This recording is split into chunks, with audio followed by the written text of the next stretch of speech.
Alors, un château, 17 héritiers, un bouquet d'école pour un notaire. Et ça tombe bien parce qu'on parle justement de rôle des notaires et de leur image avec vous. Aymeric Courmac, bonsoir. Vous êtes Bonsoir. donc notaire vous-même. Et en Normandie, la profession vient de mettre en ligne une série de podcasts, alors 9 exactement, de 10 minutes avec 9 notaires qui racontent 9 histoires différentes. Pourquoi cette initiative ? L'ambition de notre président Emmanuel Porc est de changer l'image un petit peu vieillotte qu'ont les notaires. Nous avons donc réfléchi à un nouvel outil de communication avec Delphine Cudelou et Manon Berthias de la Chambre, et nous nous sommes dirigés vers le podcast, qui est l'outil actuel destiné essentiellement aux des gens qui nous connaissent peu, les jeunes.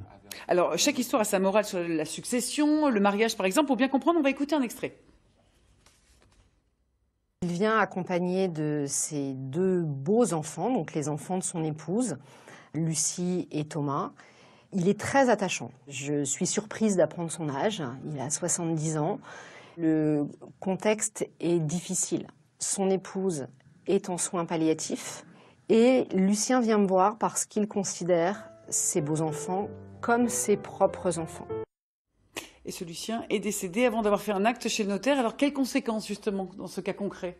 Alors effectivement, les notaires ne sont pas des hommes ou des femmes du moment, mais nous sommes dans l'anticipation. Si Lucien avait anticipé, il aurait pu réaliser à ce moment-là l'adoption de ses beaux-enfants, et ses beaux-enfants auraient pu hériter au même titre que son fils. Alors, en grande majorité, les successions se passent plutôt bien, mais quand c'est Dallas, il vaut mieux anticiper. C'est un peu le message de ces podcasts. Il faut toujours anticiper. La majorité des successions se passent bien, effectivement, mais on peut prévoir, on peut organiser, ça peut éviter des non-dits et ça peut éviter bon nombre de fâcheries. Alors, vous êtes notaire au cœur des secrets de famille. Finalement, c'est presque un confessionnal. Vous êtes inspiré d'histoires vraies, mais vous racontez vraiment des vraies histoires. Vous avez dû édulcorer un petit peu. Oui, l'idée de nos podcasts était non pas de faire un cours magistral, mais de partir de dossiers, de moments que nous avons vécus dans nos études, dans nos bureaux, pour expliquer, raconter cette histoire, en respectant bien entendu le secret professionnel auquel nous sommes tenus, pour donner un message et que chacun puisse arriver avec une information. Merci beaucoup, Aymeric Courmac. Donc, je rappelle, voilà, ce sont des histoires vraies. Ces podcasts, il y en a 9 pour l'instant, mais il y aura une saison 2. Merci beaucoup.